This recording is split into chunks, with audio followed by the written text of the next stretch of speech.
Okay, good afternoon, everybody, and welcome to today's webinar, Small Steps, Big Potential, Utah Sustainable Procurement Progress Cronin Awards Finalist Project. Thank you for spending time with us today. We are glad you're here. This is the first webinar in our 2024 Cronin Awards webinar series, but be sure to check out our upcoming webinars. On Wednesday, January 24th, join us for looking at Keeping It Consistent, Arizona's Procurement Determinations Library.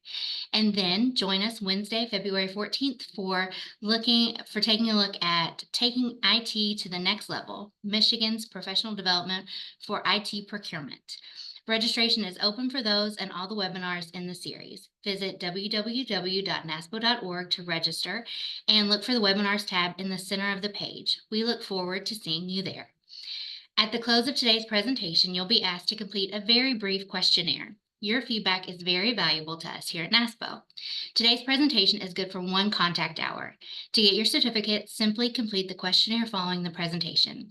Before we begin, I'd like to take a moment to explain the format of today's webinar. All attendees are muted, and you can enter comments and questions in the chat box. If you would like to ask our presenter a question, you can type it into the Q&A box at the bottom of your window. Questions will be addressed during a Q&A session after the presentation. All right, I am very pleased to introduce our speakers today. We are honored to have with us Michelle Brown, a Utah native. She attends the University of Utah to achieve a Bachelor of Science in Environmental Studies and Sustainability and a Professional Master of Science and Technology degree in Environmental Science with an emphasis in public health.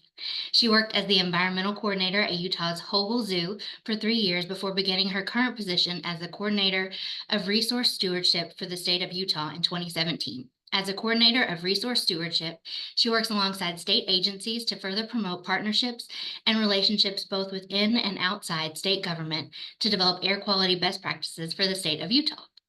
Okay. And we also have with us Wendy Apirath. Wendy is the Chief Procurement Officer and Director for the State of Utah's Division of Purchasing and General Services and a graduate of Westminster College. She previously served as an assistant director in the division where she had oversight for the state's cooperative contracts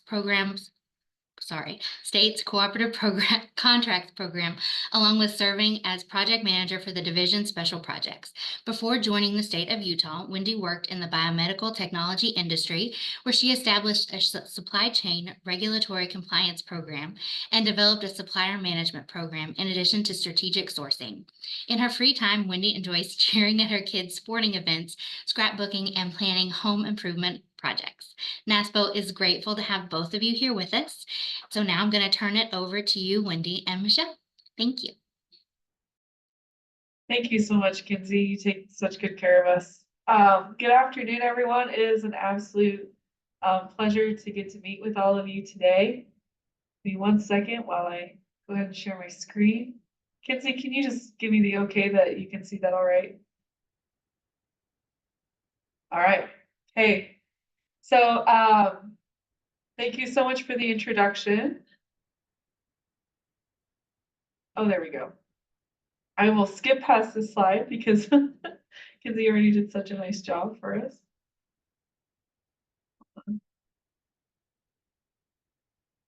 All right, so again, thank you so much to NASPO for letting us join you all today. We are going to talk about Utah's journey of sustainable procurement. And how I like to think about this is that we're about to go on a road trip together and learn together. So, of course, anytime that you're going to go on a road trip, you need a really good travel buddy. And I'm usually fortunate I get to go on this journey with Wendy all the time. But today we're also going to have a new travel partner with us, Mr. Ron Swanson. Hopefully we have some Parks and Recreation fans in the audience today. So everyone say hi to Ron. All right, let me tell you a little bit about Ron's situation. So Ron has found out that his hometown of Pawnee has set some new sustainability goals. And in order to meet those goals, sustainable procurement practices are going to be necessary.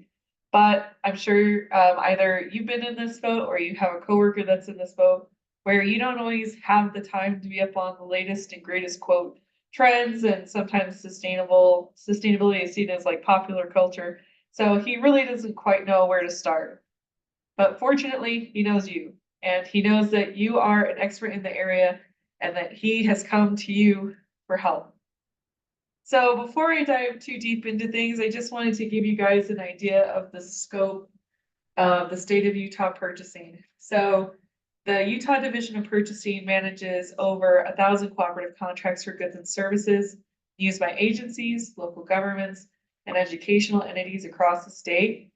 And they also have a spend of nearly $1 billion annually through state price agreements and cooperative contracts.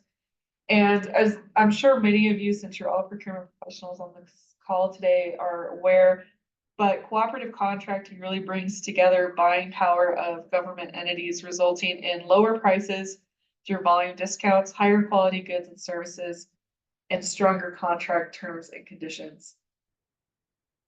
So how on earth did Utah even start going down this road?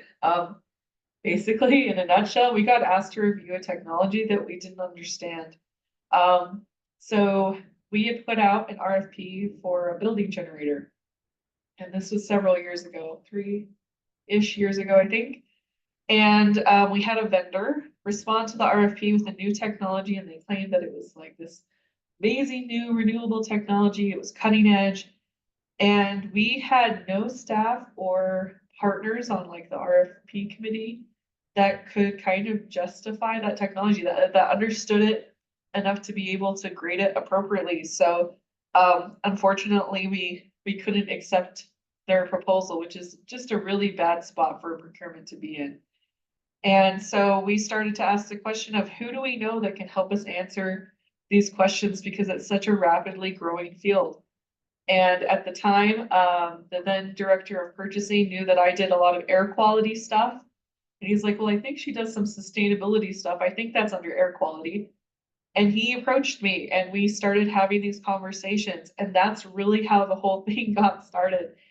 So when Wendy and I were getting ready for today's presentation, we really wanted to highlight that when you go to start a sustainable procurement program, it is not this grandiose proposal. It can be as simple as asking a question or having a conversation. So that's how Utah got started. But I'm assuming that a lot of the folks here today are familiar with what sustainable procurement is, but I always like to go over the basics because it never hurts, right? So there's kind of 3 pillars to sustainable procurement. There's the environmental pillar, economic, and social. And a really strong program is kind of balances all 3 of these at the same time. And I always like to think about it in terms as like for a state employee, I am trying to be the best steward I can for present and future generations and for the state that I'm representing. So I want to make sure that Utah keeps being one of the best states in the nation. Now, there's a lot of common misconceptions when you talk about sustainable procurement. Some of the most common ones are that it's all like there's not 3 pillars, there's just the one, it's just environmental. That it's expensive to implement and that it's excessively regulated.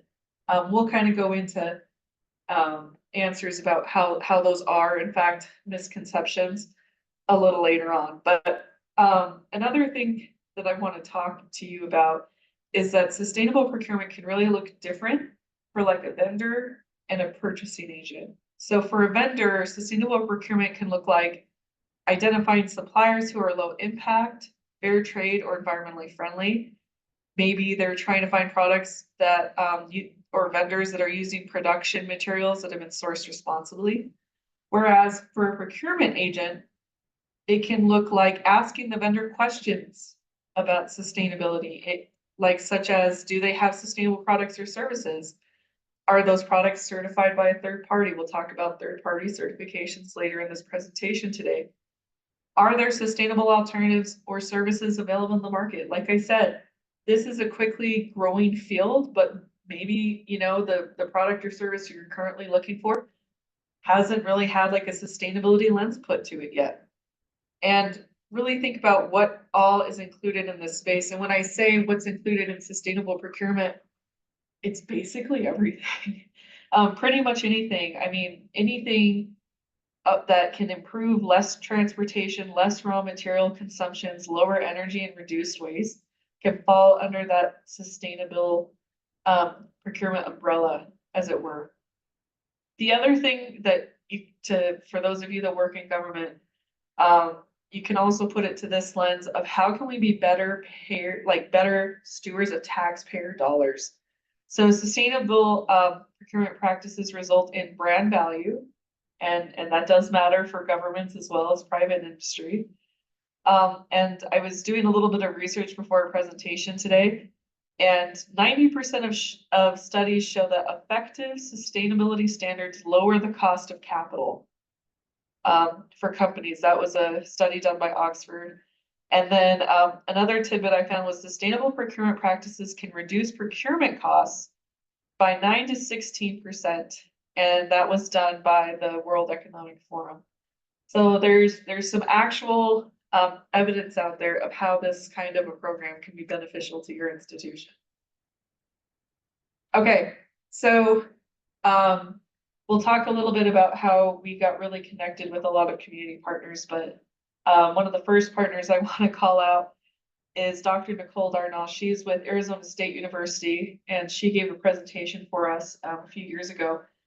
And this is one of the slides from her presentation. And the reason I love to always lead out in conversations about sustainable procurement with this is because I want you guys to know how important you are to the environmental goals of your institution. So government purchases, as you can read here, have a carbon footprint 9 times that of buildings and vehicle fleets. So if your institution is trying to figure out how to reduce their emissions, you are a critical part for that becoming a success story. Here in Utah, we have a big focus on improving Utah's air quality, and purchasing has been one of my greatest advocates. And like I said, they're critical for us being successful. And when Winnie and I were talking about these slides, the other thing we want to make sure you understand is you may facilitate the process and you might not be the end decision maker, but you can aid in the final decision and bring sustainability into the conversation, again, just by asking the question about sustainability in any of your daily processes. Okay, so this is another slide from Dr. Nicole Darnall. And I just really like, because again, it kind of gives you like that step back overview of what sustainable purchasing programs, that's SPP, kind of have. So like direct impacts of product use. So obviously you have supply emissions are 5.5 times greater than an organization's direct operations. And 40% of global emissions are driven from organizations through their purchases. Okay. And then kind of like these indirect supply chain impacts that you make by implementing more sustainability, you're encouraging greater production of sustainable products, you're influencing global supply chains, and you're redirecting consumer markets. Okay. So obviously we're on a road trip, right, together. So I am going to be making pit stops throughout my presentation. So if you don't have it already, grab like a piece of paper and a pen, or just take some digital notes. But I just want you to take a minute when we take these pit stops and see if you can answer some of these questions. So this is going to be your opportunity to brainstorm while the information is fresh. So I want you to ask yourself, why are you implementing sustainable procurement? Basically, why did you hop on this webinar today? And then what are you hoping to achieve with your sustainable procurement program? And I'll give you guys just like a couple of seconds to jot down an answer to those questions.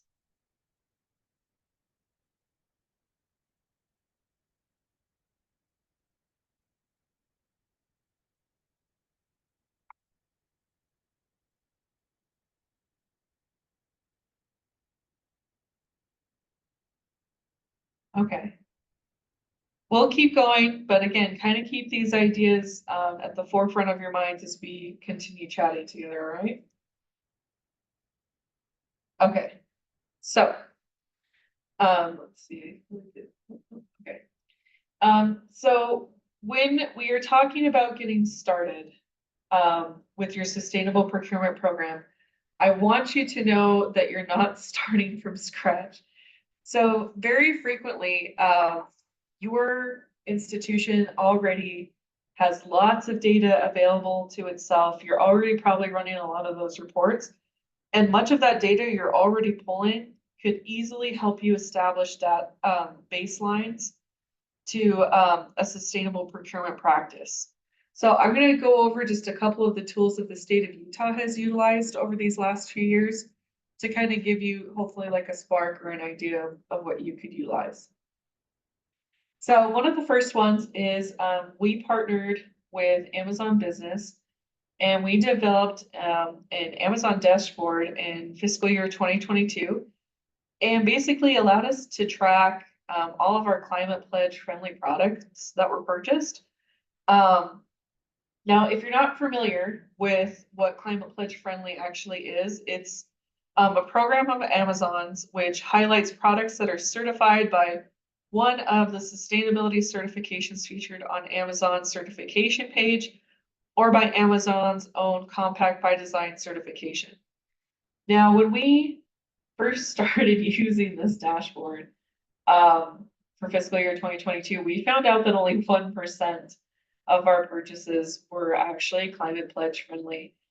And the first time I presented this to NASPO, Wendy was like, well, we need to be sure that we include that. And I was like, Wendy, it's only 1%. I don't know why we would want to market that.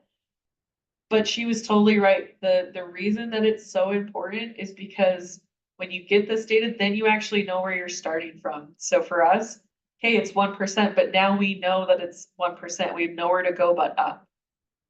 And it makes any of the additional programs that you implement afterward measurable to see what's successful and what's not. So what we actually came to find out is that most of our users or procurement units didn't even know that climate pledge friendly was an option on Amazon, and they didn't even know how to search for it. So again, like don't be discouraged if some of your first quote wins are smaller. You are still moving forward, and that's the point.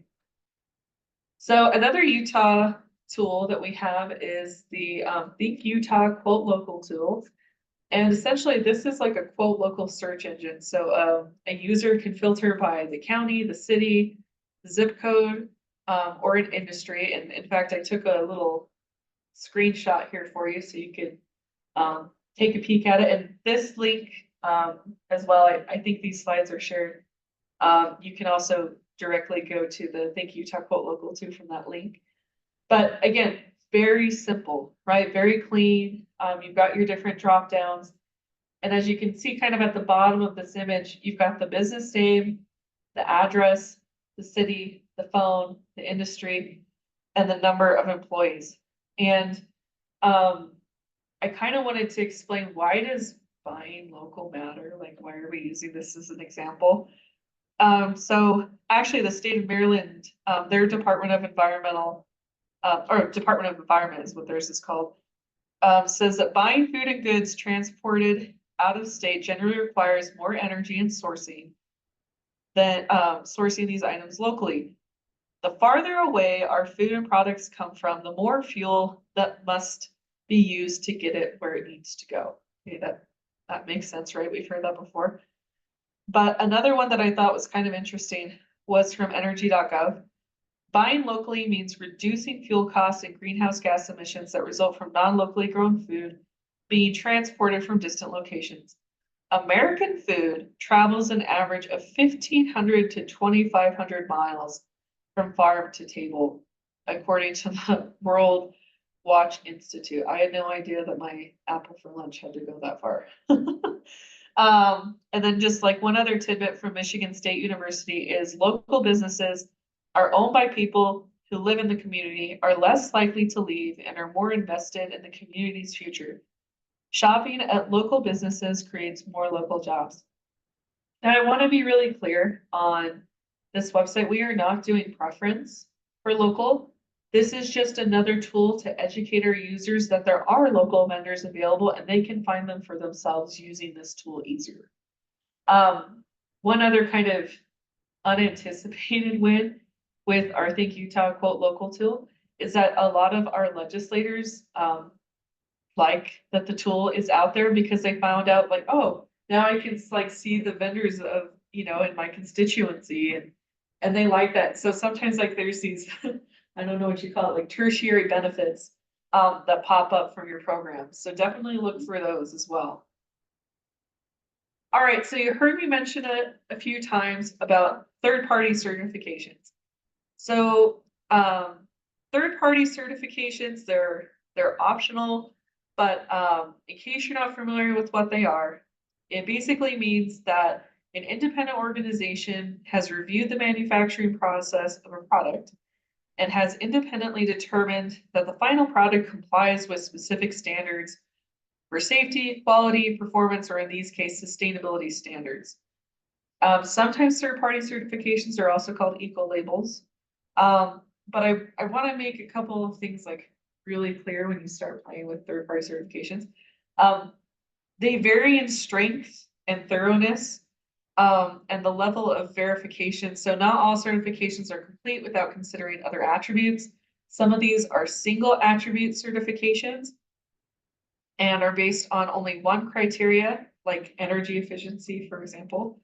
And then you have multi-attribute certifications, which verify multiple things about the product or the service. So we are currently at the state of Utah utilizing third-party certifications. I'll talk about our internship program later on in the presentation, but our interns are looking at all of our current state cooperative contracts and looking for different sustainability features. And one of the things that they're looking for is if there's the product or service has been third-party certified at all. So it has been beneficial for us. Now, I do want to just give you guys a couple of examples of what these third-party certifications mean. So again, this is a really big umbrella. So there's third-party certifications for lots of things in sustainability. So like there's cleaning chemicals and services. You guys might see in the right-hand corner of this slide, there's the EPA Safer Choice. So Safer Choice, for example, helps consumers, businesses, and purchasers find products that contain ingredients that are safer for human health and environment and perform at or above the same standard as other products. You can also go with electronic products. So kind of, what would you say? Second row down, third one over, there's like the little EPEAT check mark. So EPEAT actually stands for Electronic Products Environmental Assessment Tool. And this is a global rating system for sustainable electronics. And EPEAT currently includes categories for like PCs, displays, televisions, imaging equipment like printers, copiers, scanners, and even mobile phones. And EPEAT has an online registry which lists sustainable products from many different manufacturers. So like this is work that's already been done, so you might as well utilize it to make the implementation of your program a little bit easier. So I want to highlight when we're talking about third-party certifications, another benefit sometimes is that it also helps you avoid greenwashing. So sustainability as a whole has been increased in demand from the community. And of course, whenever that happens, other folks are hoping to sell additional products or services by appearing to be sustainable. And greenwashing is the term where it's basically the practice when you make an unsubstantiated or misleading claim about environmental benefits of a product, service, technology, or company practice. And the reason I put this image here is it kind of checks off a couple of boxes. So you have a known brand and they rebranded for this line of the soda. And as you can see, it's a green can. They kind of have typically like kind of like a freestyle font, right? Light and lively. And then you can probably barely see, but in the right hand side, kind of above the F, there's these little leaves as well. And honestly, greenwashing is that simple. So they're hoping if they add the color green and they have some leaves on it, the consumer will naturally assume that this product is more sustainable than a product without those features. And so being aware of greenwashing as a procurement professional can kind of help you avoid some of those pitfalls. So just always be aware of that. And again, that's where those third-party certifications can be really beneficial for you. Okay. So another thing we really knew had to happen for our program to be successful long-term was for us to create a spark. Like, how do we keep this sustainability conversation alive? For us, for the last 2 years, we actually hosted a sustainable purchasing summit. And this summit was given to Utah's procurement professionals, and they came from higher education, local governments, and more. And I will tell you what, we had speakers come from all over the place. We had Arizona State University come and talk about their sustainable purchasing research initiative. We had legislators from the Utah legislature come and present on how they felt like sustainable procurement could impact some of their legislative goals. We have a group called the Utah Sustainable Business Coalition. That's the Utah SBC you see on the screen there. And that's a group of private companies that get together to share best practice ideas on their own sustainable procurement. So obviously private industry is very different from government, but we work closely with them to see if there's anything that we can mirror as well. We even had our Division of Facilities Construction and Management join us because they do all of our energy efficiency work in the state. And so maybe there's ways that we could have different products or services available on state contract that could help them better reach their goals. We even had Utah Cryptocurrency Task Force, the chair of that group, present at one of ours because we started having the question of, well, Utah, our governor last year, I think, said that he wanted Utah state government to accept cryptocurrency. And the environmental impacts of cryptocurrency is still being widely discussed. And we're like, well, what is that going to look like for purchasing? And so it's this really great open space for some of these conversations to happen that might not happen organically otherwise. One other one that we kind of unexpected was for an entire other program within our department, we were doing these lunch and learns, and it was kind of a way to increase collaboration among our employees. But I would host them, and they were just kind of like these sustainability related discussions. So I would have these experts in a lot of different fields like Utah bees or the Great Salt Lake or Utah sustainable tourism or international dark skies. I didn't know until I started having these lunch and learns that Utah is like some of the most dark sky spaces in the country. And so we would do these informal lunch and learns, but what I wasn't expecting was that folks got really excited about talking about this space. And then when they went back to like their daily routine of work, they started talking about sustainability so much more just from having a few of these informal conversations and just kind of being, I don't know, introduced to the space really. So this next slide is just to show you kind of what our sustainable purchasing summit looked like.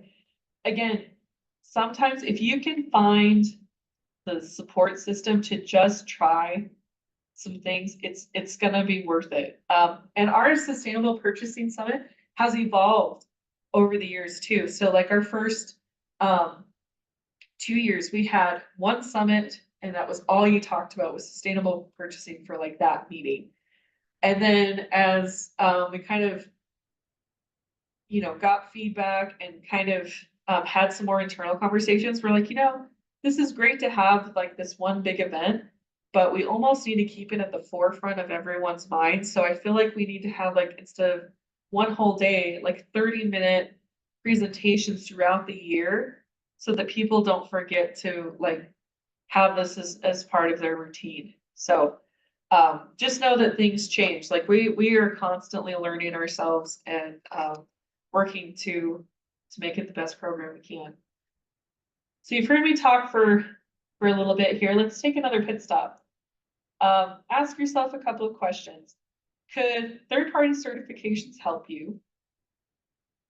How can you create a spark at work for sustainable purchasing? And then what speakers would you want to hear from at your own summit? I'll give you guys just a few seconds to think about that.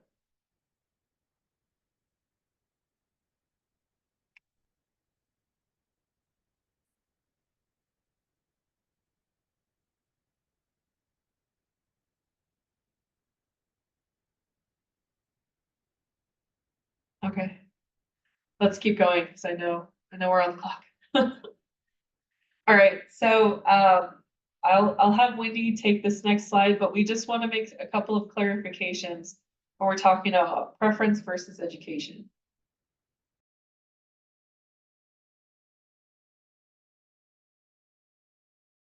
There you go. Hopefully everybody can hear me. I'm sure Kenzie will tell me if not, but preference versus education. So one of the big things that we talk about here is that the state of Utah actually does not have preference laws.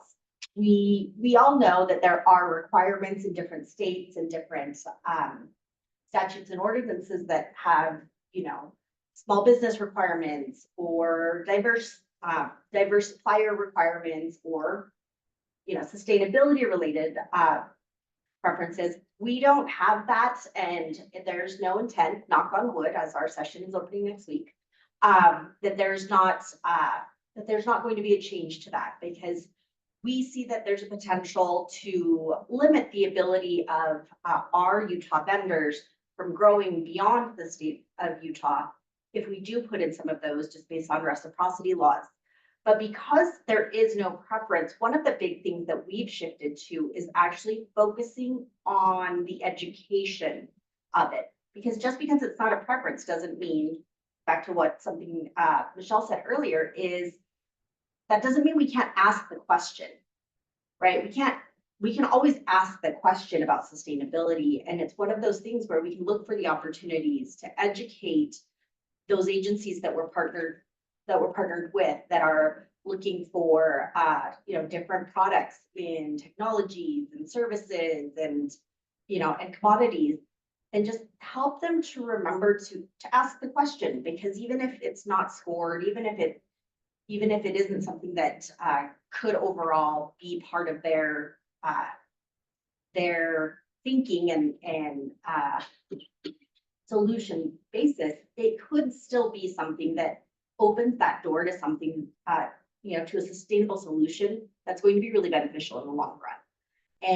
And opening that conversation is really where we need to start. So that way they become familiar with the language that's part of that. You know, it's not just green. It's not just environmental. There's a bigger picture here. And then they can start to see what's available in the different marketplaces of industries. Thanks, Wendy. So before we switch off this slide, I just have to tell you how much I love this image where he's like, not to worry, I have a permit. It says, this just says I can do what I want. I wish I had that permit. I want to be able to do whatever I want. I think purchasing folks hear that a lot about people wishing that they could just do what they want. Okay.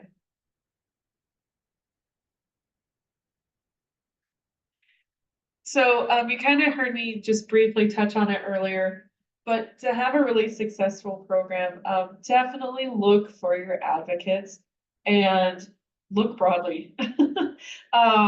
When we started talking about our sustainable procurement program, like I said, I go to a lot of experts in various fields, and it's amazing at how much different professionals actually want to help you with their program. Like, they like being asked about what they are so well versed in. Folks that do a lot of air quality goals for state government, sustainable purchasing overlaps that really well. So talk to like your air quality divisions, or talk to like your various environmental departments. And like I said, I'm kind of like this weird position in the state where I'm like the coordinator of resource stewardship, and resource stewardship kind of means sustainability, but we don't say sustainability. And so sometimes it can be kind of hard to find your person, but you can do it, just look broadly. I mentioned our Division of Facilities Construction and Management. They do a lot of work in water conservation. Maybe our contracts can help with those initiatives. Never overlook the people that just have personal passions for sustainability. There's quite a few of them out there, and they want to like kind of like channel that energy somewhere. See if they can help you with your program. This is gonna, at the end of the day, this is gonna be your support crew to help you find some success. So we're gonna take another quick pit stop. I want you to just take a second and think about, what advocates do you have? Who do you know that's already working in this space?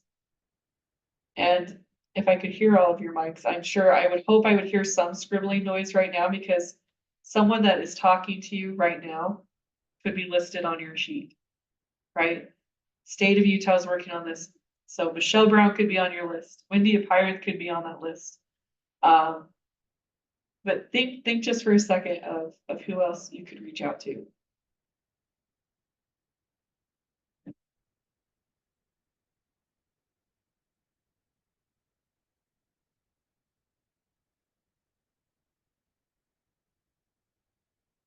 Okay, let's get going. Okay, so one thing I've learned from Wendy is never shy away from a pilot program. Pilot programs can be so beneficial for anything you do, honestly. I wanted to talk about one that we actually ran here in Utah. And again, just to show you that sometimes things that seem separate end up overlapping with each other. So our Division of Facilities and Construction Management was approached by a legislator of, why aren't we utilizing electric lawn equipment at state facilities? And this is a new technology that our grounds crews weren't familiar with. And so I was asked to run a pilot program. Like, can this equipment, kind of do the job, as it were? So I was really fortunate, and I was able to find funding from our Utah Department of Environmental Quality. And we ran the pilot, and it ended up being really successful. We had mostly positive feedback. Our DFCM crews found that they had less maintenance costs. And what was particularly interesting from the pilot was I found out how much of our hurdle was preconceived notions of technology. So I had some lawn crews that the crew that actually worked on the lawns at our Department of Environmental Quality had nothing but the best things to say about all of the equipment, because they were helping the mission of DEQ. And I was like, wow, that is so cool. That's amazing. Then we had a different lawn crew in rural Utah that was like, this is so dumb. I don't like the equipment. Why? But it's the same equipment. So where was the gap? I found out the gap was me in not having done a good enough job of explaining the why. Why are we doing this? Why does this matter? And how their role of utilizing the equipment was helping Utah achieve these other goals. So you can learn those things with the pilot program, because now our Utah Department of Environmental Quality is actually making that. It's actually out for public comment right now, but they're actually making that a rule. So all of state government, including like our counties and cities, would have to fall under this. Eventually private citizens and private businesses. This air quality rule would state that folks can't use a 2-stroke engine on bad air quality days. And unfortunately here in Utah, they're pretty frequent. So either they could use, low or no emission equipment, or they can't do it at all. Well, that's going to have a lot of impact on a lot of folks. And since we already did this pilot, our state agents, like our state lawn folks, are ready to go. Like, they already have the equipment. They've now experienced it. They've utilized it. So that's fine. But now the next conversation I'm having with purchasing is, do we have enough contracts already in place for, like, this next year or 2 years down the road, when people are going to need to purchase more electric lawn equipment? But at least now we can kind of be in front of the wave, instead of always having to kind of do a panic response. So we'll just briefly say we've done a lot of sustainable contracts. These are just a few examples of a few that we've done already. So electric buses, solar panels, electric vehicle charging equipment, cleaning products are just a few of them.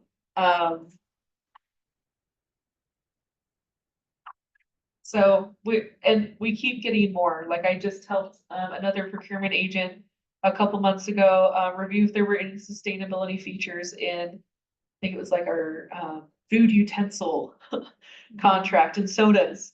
And there were, but at least we asked the question. So I just need to give a shout out to our interns. We just started doing or revamping really our sustainable, well, the new one is sustainable procurement interns. There have been procurement interns in the past, but basically our interns have been reviewing all of our cooperative contracts, like I mentioned earlier, seeing where third-party certifications really fit in. They've been researching best practices for us.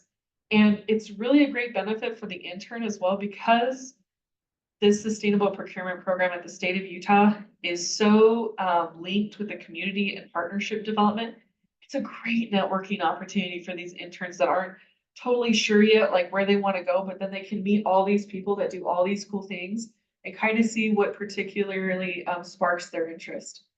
And another space that we're even looking at is, I am not well versed in artificial intelligence or AI, but one of our interns is. And so like we're even having her look at like, you know, is there a spot for AI in sustainable procurement?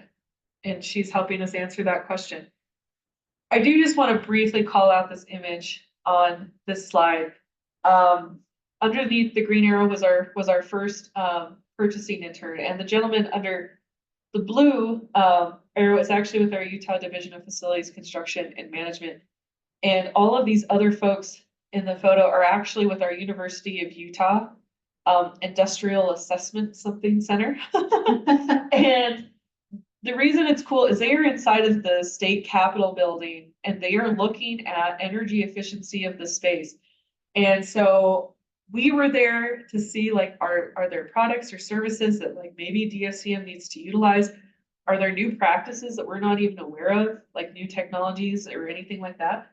So here in this picture, you have folks from purchasing and DFCM and higher education all working together kind of like for this main goal. And so that's what I'm saying is don't just stick within one particular group of folks. Broaden that net because your support system will be so much bigger. So I'm going to hand it off to Wendy. We're going to talk about one of the bigger road bumps that we've had with our sustainable procurement program at the state and how we've kind of worked around it. So just a side note on the internship program, that is partially funded by the fabulous NASPO intern grant. So if you did not participate in this last year's application, this is just my plug for it because we've had awesome experiences with it. And the NASPO team has been great and supportive. And there have been some really great students that we've been able to work with through that. But for those of you asking, okay, what's the road bump? Well, I'm sure you all know the road bump would be legislation. And our biggest piece that has really impacted the way that we approach this and the way that we talk about sustainability and sustainable procurement within Utah is directly tied to a specific bill that we had come through this past general session that passed during the 2023 general session. And it was very, very much directed at ESG and the environmental and social and governance policies that the private sector are putting into place in some of their organizations. Now, a separate tie into that is that the state of Utah a few years ago actually had actually done a anti-Israeli boycott law, and we approached the ESG bill because it actually got shifted from just calling it that to being called an economic boycott law. So this was a bill that was intended to prohibit a public entity within the state from contracting with any company that engaged in very specific economic boycotts. In other words, not using a company, you can't use the company if the company says they're not going to support X, right? And that is anything that goes, and it was anything basically that goes above and beyond what the state and federal requirements were. So as we're talking about sustainability, probably the easiest solution is something like, the carbon footprint and emissions. Are they boycotting anybody that's not going to be supporting that? Well, Utah is an agriculture and mining state, and that's something that is a huge, concern for a lot of the folks here. So we do keep an eye on that. I mean, you've heard Michelle talk about the air quality. It's a big deal for us. But how do we approach this when we have this legislation coming at us, right? So we went through and luckily one of the things that we have is a great relationship with our executive branch partners, our executive branch agencies that state purchasing supports. We try to be as proactive as possible to help them out, whether it's through procurement or if they have contract questions or, and just be available as a resource. And what that's really allowed us to do is have a bigger say in a lot of things that they may not have otherwise contacted us for. So as soon as this bill was on the table and being drafted, and before it was actually even released, I did get a phone call from the treasurer's office. They were part of the key agencies that were really sponsoring this. And he wanted me to review through the language. The first piece here is making sure that you're watching for this legislation and being active in reaching out to whoever is the sponsor for these bills, because it may just be a conversation, right? The original language in the bill was very heavy-handed and was very, very clear that there was going to be, termination of contracts and whatnot tied into it, based off of some of this language. And sometimes you have to help those that draft our laws to better understand the overarching impact, right? We want to be able to support the best intent of the state. What is in the best, what's in the best interest of the state and of the citizens, but we also want to make sure that it's something that can be monitored and it can be maintained, and we're paying attention to that. So through some very, very heavy work with a lot of different agencies, we were able to shift the language from everything is a shall and must be done and things that could very much get us into some contract litigation problems to here's some options of what may occur as a consequence of a company participating in economic boycott. So that really helped us around educating vendors. And then when we talk about some of this economic boycott, you're probably saying, okay, what are you even talking about? It's basically saying a company is not contracting with another company because the second company doesn't meet the first company's, ESG policies.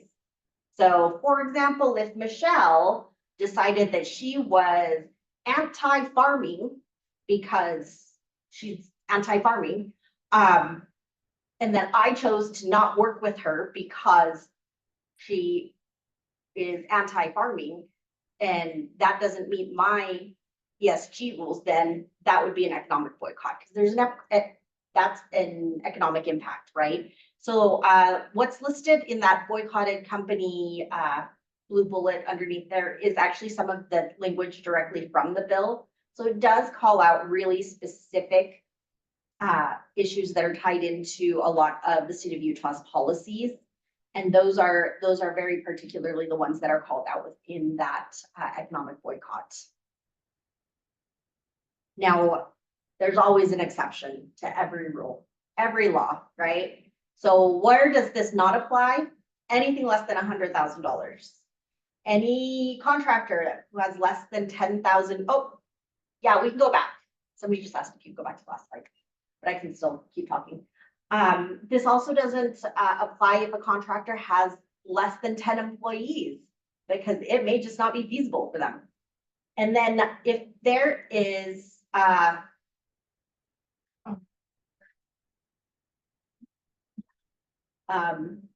and these slides, I believe, Kinsey, they will be shared, right? So I think if you miss anything, I think you'll be able to go through and download this as well. But, and then the other piece here is, if there is no economically practical alternative to what is available, and they must contract, that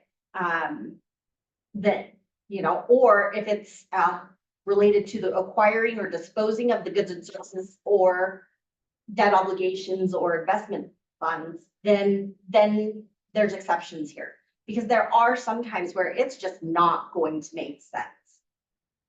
Right? We still, at the end of the day, must be good stewards of the public funding that we are charged with. Okay, we're gonna flip back to where we are right there.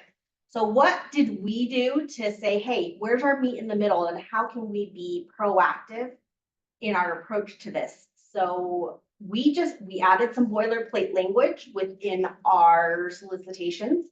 So every procurement asks the vendors to attest to compliance with this statute. We provide a link to the statute. We provide a summary of what the statute says. They can go through, they can review the language, and then they have to attest to being compliant with it for the duration of their contract with us. Now, one of the actions that the statute does require is, if the vendor chooses to participate in a boycott, then they have to let the public entity know in writing. So it puts all of the work and the onus back on the vendor, on the contractor, so that our office is not having to chase and verify on an ongoing basis whether or not there's one of our contractors is participating in this. We find out, which we have not had any issues with this so to date, then we can reach out to the vendor, obviously, and address it. But I am to date, knock on wood, not aware of any contracts that have been affected by this legislation yet. And then we worked with our Assistant Attorney General to update the terms and conditions of the contracts, just to make sure that this was really called out as a non-negotiable term. I mean, there's already a line in there in all of the things about complying with all state and federal laws, but this was a call out that was really important to our legislature and to a lot of the executive branch agencies, and what it allowed us to do in calling this out as a non-negotiable term, you know, met their requirements around us being proactive to align with the statute.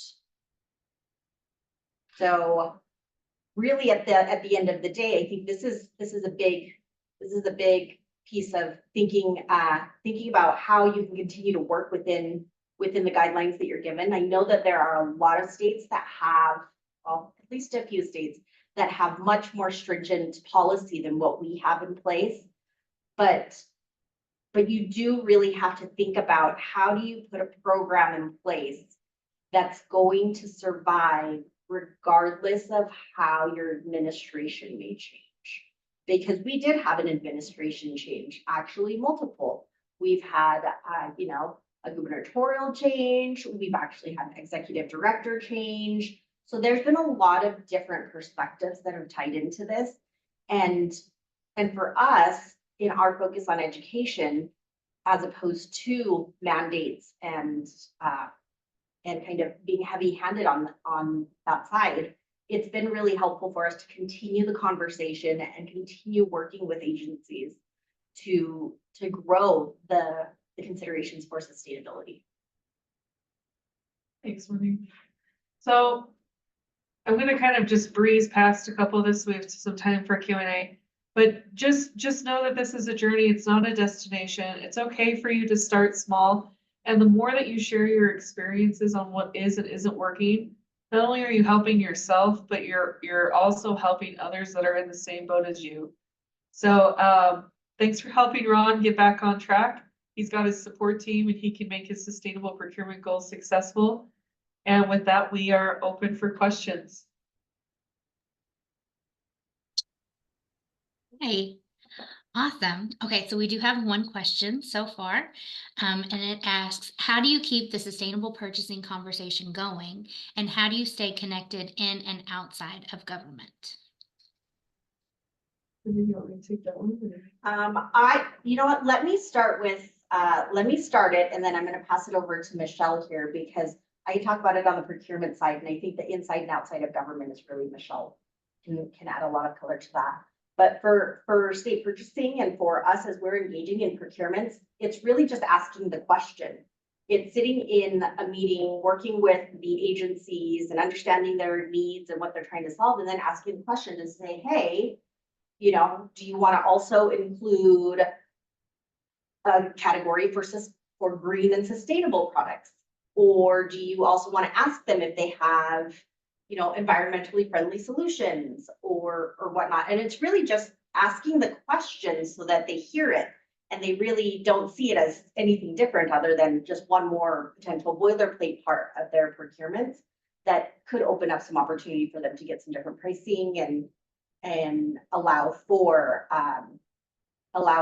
agencies to add it into their overarching strategies. Michelle? Yeah, and in terms of keeping it alive internally and externally, internally, I have a group of like stewardship liaisons, so it's like a representative from every single state agency across Utah government. And we meet quarterly and talk about everything around like what state government can be doing to improve air quality. But it's like just telling people that you're working on it can help you a lot. Like just even having them know that somebody is working on trying to advance this can bring out some great conversations. My job naturally does a lot of work with the public and other entities. And I have been shocked at the feedback we've received once folks know that we're even working in the space, especially given that we're from Utah as well. So just have those conversations, make your stakeholder group as diverse as possible, and it should really be beneficial for you. All right, and we have one more. As a statewide contract agent, is there a recommended contract or agency that we could use to be a good start? I think every state has the equivalent of our Department of Environmental Quality. They may be called something different, like in Maryland, it's, I think, Department of Environment, right? But that's always a great place to start.